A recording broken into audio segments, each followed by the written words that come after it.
बहुत स्वागत है आपका रिपब्लिक भारत पर। आपके साथ मैं हूं मीनाक्षी रतन। तो सबसे पहले आपको बड़ी जानकारी देते हैं छत्तीसगढ़ के रायपुर से, जहां भीषण आग लगी है। केमिकल फैक्ट्री होने की वजह से आग पर काबू पाने की कोशिश की जा रही है, लेकिन अभी तक आग पर काबू नहीं पाया गया है। आपको बता दें कि ये पावर सप्लाई करने वाली कंपनी है जहां भीषण आग लगी है, लेकिन तेल की वजह से इसे बुझाने में परेशानी हो रही है। हालांकि मौके पर फायर ब्रिगेड की टीम पहुंच गई है, लेकिन अभी तक आग पर काबू नहीं पाया गया है। कई किलोमीटर दूर तक काले धुएं का गुबार देखा जा सकता है, जो साफ बताता है कि आग कितनी विकराल है। आसपास के इलाके को खाली करा लिया गया है, इमारतें हैं इसके आसपास, और अभी यहाँ पर फायर ब्रिगेड की कई टीमें मौजूद है, लेकिन आसमान में काले धुएं का गुबार साफ दिख रहा है। फायर ब्रिगेड की कई टीमें मौके पर पहुंच करके आग बुझाने की कोशिश कर रही हैं, लेकिन केमिकल की वजह से आग बुझाने पर अभी तक कामयाबी नहीं मिली है।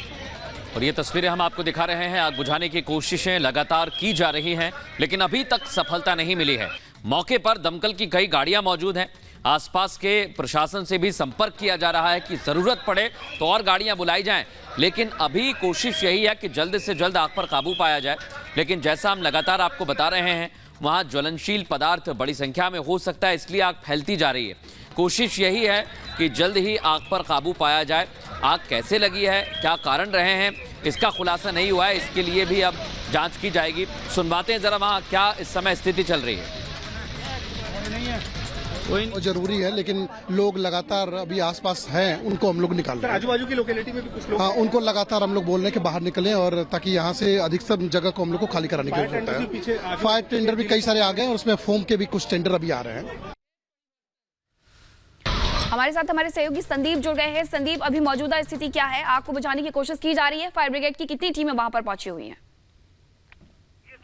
फायर ब्रिगेड की गाड़ियां यहाँ पर पहुंच चुकी है, और आपको बता दें कि जिस समय आग शुरू हुई थी उससे बहुत बुरी स्थिति अभी हो चुकी है, क्योंकि आपको बता दें कि ये CACB मतलब इलेक्ट्रिकल बोर्ड का ये बिजली विभाग का स्टोर यार्ड है।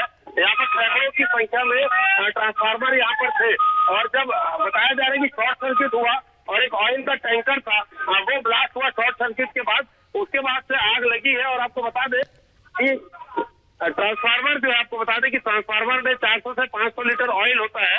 ऐसे में जब एक एक ट्रांसफार्मर ब्लास्ट होता है तो ऑयल काफी दूर तक फैलता है, और इसके कारण ही लगातार ये आग लगातार फैलती जा रही है। और आपको बता दें कि जी बिल्कुल संदीप, थोड़ी सी आपकी आवाज दिक्कत कर रही है, लेकिन आपने जो जानकारी दी है कि वहां एकाएक ब्लास्ट होता है, इसी से आप समझ सकते हैं कि ब्लास्ट की वजह से आग फैल गई है।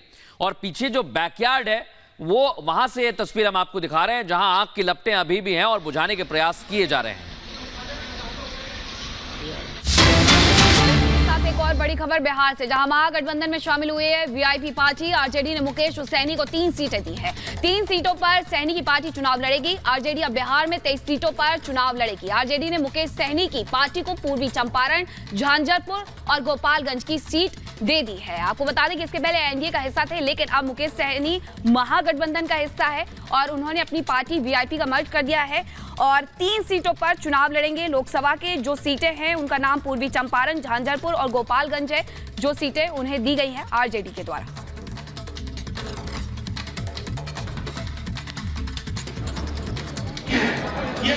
राष्ट्रीय जनता दल अपने कोटे में से उस 26 सीटों में से हम 3 सीट जो है मुकेश सहनी जी को, हमारे पार्टी का निर्णय हुआ है, पार्टी का निर्णय हुआ कि 3 सीटें जो है वो मुकेश सहनी जी को दी जाए। राष्ट्रीय अध्यक्ष जी का भी निर्णय है, और वो 3 सीटें, पहला गोपालगंज है, दूसरा झंझारपुर है, और तीसरा जो है मोतिहारी सीट जो है।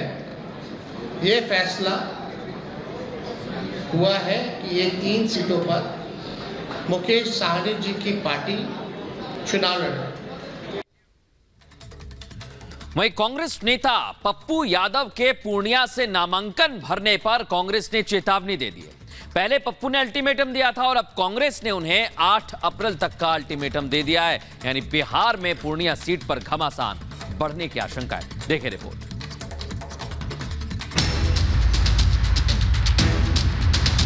जीतेगा भाई, जीतेगा पप्पू यादव जीतेगा।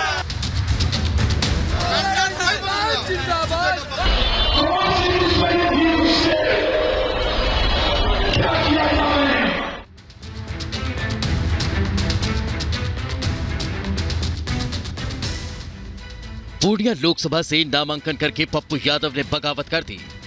उनके तीखे तेवरों की वजह से बिहार में इंडी गठबंधन में तकरार बढ़ गई।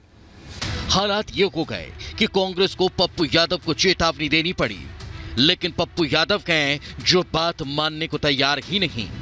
दरअसल पप्पू यादव ने पूर्णिया का टिकट पाने के लिए कांग्रेस से मांग की, लेकिन कांग्रेस ने पल्ला झाड़ते हुए पूर्णिया सीट आरजेडी को दे दी। ये बात पप्पू को रास नहीं आई।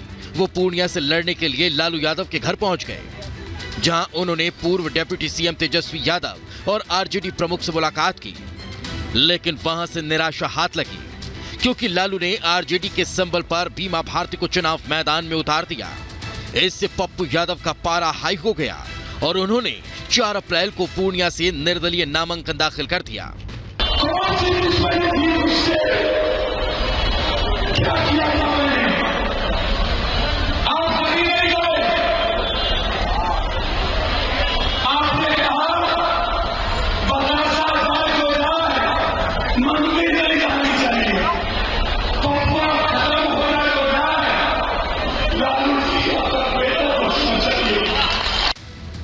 पूर्णिया से नामांकन करने के बाद बिहार में इंडी गठबंधन के बीच कलह मच गई। हालात ये हो गए कि कांग्रेस को सामने आना पड़ा। ऐसा इसलिए क्योंकि पप्पू यादव दावा करते रहे कि उन्हें कांग्रेस से समर्थन मिल रहा है। वहीं कांग्रेस ने इस मामले पर पल्ला झाड़ते हुए पप्पू यादव को चेतावनी दे दी। बिहार कांग्रेस अध्यक्ष अखिलेश सिंह ने कहा कि पप्पू यादव को पर्चा वापस लेना होगा। आला कमान और कांग्रेस नेतृत्व इजाजत नहीं देता है कि वो निर्दलीय नामांकन करें, नहीं तो ये और सर्वोच्च न्यायालय ने क्या कहा, मैं वो लाइन पढ़ के उसका हिंदी अनुवाद करूंगा। Learned counsel for the appellant states that the appellant Sanjay Singh will not make any comment with regard to his role in the present case. जो आरोपी हैं संजय सिंह, उनके अधिवक्ता ने कहा न्यायालय में कि अगर इनको बेल मिलती है तो बेल मिलने के बाद ये अपने रोल के बारे में जो ये केस है शराब घोटाले का, इस पे कोई टिप्पणी नहीं करेंगे। मैंने उनका साक्षात्कार कई न्यूज चैनल्स पर सुना और बड़ी जिम्मेदारी से मैं ये कहता हूं, ये जो पहली कंडीशन लगाई थी सर्वोच्च न्यायालय ने, इस कंडीशन को वायलेट किया है आरोपी संजय सिंह ने। बाकी तथ्य तो आपके समक्ष आ ही जाएंगे क्योंकि साक्षात्कार चल रहे हैं सभी चैनल पे। पर 2-3 बातें जो हम आपके सामने बड़ी प्रमुखता से और जिम्मेदारी से रखते हैं, इस पे ध्यान दीजिएगा। एक गवाह की बात करते हुए संजय सिंह कहते हैं कि यह गवाह मेरा जिक्र नहीं लेता, मेरा जिक्र नहीं लेता। लेकिन न्यायालय ने तो कहा था कि आप कोई भी वक्तव्य अपने रोल के बारे में देंगे ही नहीं। दूसरी बात जो इन्होंने कही, और शब्दशाह मैं कह रहा हूं, जब मुझसे सेक्शन 15 का बयान लिया गया, जब मुझसे सेक्शन 15 का बयान लिया गया, सेक्शन 50 और पीएमएल कोड एक्ट, तो मैं पूछना चाहता हूं कि अपने बारे में, अपने बयान के बारे में आप बात कर रहे हैं और सर्वोच्च न्यायालय कह रहा है कि Sanjay Singh will not make any comment with regard to his role in the present case. तो ये तो स्पष्ट हो रहा है कि आप जिस कंडीशन पे बाहर आते हैं, बेल पाते हैं, उसका उल्लंघन कर रहे हैं। और तीसरी बड़ी बात है जो बड़ी प्रमुखता से मैं उठाना चाहूंगा, जो गवाह हैं उनमें एक गवाह दिनेश अरोड़ा है। उस गवाह के बारे में भी संजय सिंह बात कर रहे हैं, जबकि उस गवाह का अगर आप वक्तव्य देखें तो वो वक्तव्य संजय सिंह के बारे में भी था। तो मेरा पहला बिंदु आज जो प्रेस वार्ता का है, और मैं और प्रमुख बिंदुओं पे भी आऊंगा, वो आपको दर्शाना था, दिखाना था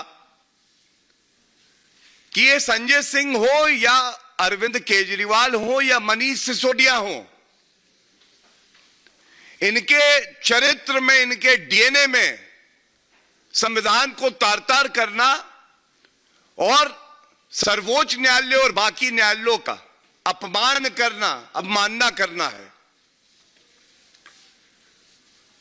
दूसरी बड़ी बात जो मैं उठाना चाहूंगा, जो संजय सिंह वक्तव्य भी दे रहे हैं, ये वक्तव्य तथ्यात्मक तौर पे भी गलत है, तथ्यात्मक तौर पे भी गलत है और भ्रमित करने के लिए दिए जा रहे हैं। तीसरी बड़ी बात जो मैं कहना चाहता हूं कि क्या कोई आरोपी जो अभी अभी बेल से निकला है, 6 महीने हिरासत में रहने के बाद, वो दूसरे आरोपियों को क्लीन चिट दे रहा है? बेईमानी की पराकाष्ठा देखिए। खुद एक आरोपी हैं, अपने बेल ऑर्डर का उल्लंघन करते हैं और उसके बाद बैठ के दूसरे आरोपियों को क्लीन चिट देते हैं। चौथी बड़ी बात यह है, और अगर कोई भी कानून का ज्ञाता होगा, करोड़ों रुपया खर्च कर रहे हैं अरविंद केजरीवाल अपने लिए भी, अपने साथियों के लिए भी,